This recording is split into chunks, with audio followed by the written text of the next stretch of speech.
বরং অঙ্কের খাতা খোলে। মুখ ভার করে গুটি গুটি পায় গেল সে বাবার কাছে। কবিতা লিখেছি ও বাবা, তোমার দেখার সময় আছে?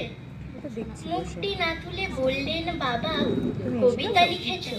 বেশ, পড়বো তো বটে, তার আগে খবরের কাগজটা করি শেষ।